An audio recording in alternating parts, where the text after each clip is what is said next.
Bere no one আমার সিনচাকে থিকা আইটিআই কলেজ ni খরকসা রাতগাত খ্লাইনাই পাতিমুং আম্বাসা বখাস্তে ni লালছরা আমচানি আইটিআই কলেজ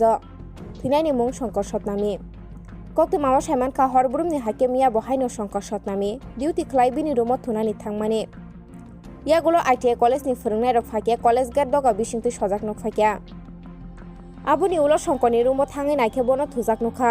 ইয়াগুলো বনো সজাকে বসিচালিয়ানি বাই ওয়ানা জাগলাই আম্বাসা থানাও কক্তি মারহর জাখা te patimung thayo police phai naikhe nukha Shankar thijak te শঙ্করনি bukha haimani baise bo thikina heni koktuma saiman kha tabuk police rok o patimungno cheri nainai ni bagai nongkholaijak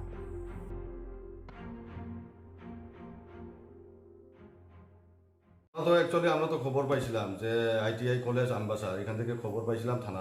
থানা থ্রুতে খবর পাইছে যে এখানে একজন নাইট গার্ড ছিল আইটিআই কলেজের নাইট গার্ডটা এটা মানে তারা স্টাফ যে আইছিল আজকের অফিস করার জন্য তো আইলে পরে চতুর্দিকে গেট বন্ধ আসলো কোনো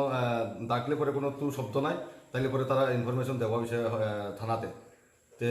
এরপরে আমরা আইলাম এরপরে দেখলাম দেখিয়ে দরজার একটা বাঙ্গাইয়া তালা বাঙ্গাইয়া ঢুকিয়ে দেখলাম যে তার বিছনার মধ্যে ঘুমানোর অবস্থা মনোহয় স্ট্রোক করিয়া লইছে আনুমানিক কত বছর হইব অনুমানিক বয়স তো 52 বছর 50 বা 52 বছর হইব তার নাম হইছে শঙ্কর সতনামী বাড়ির হচ্ছে দর্জনগর উদয়পুর আর কি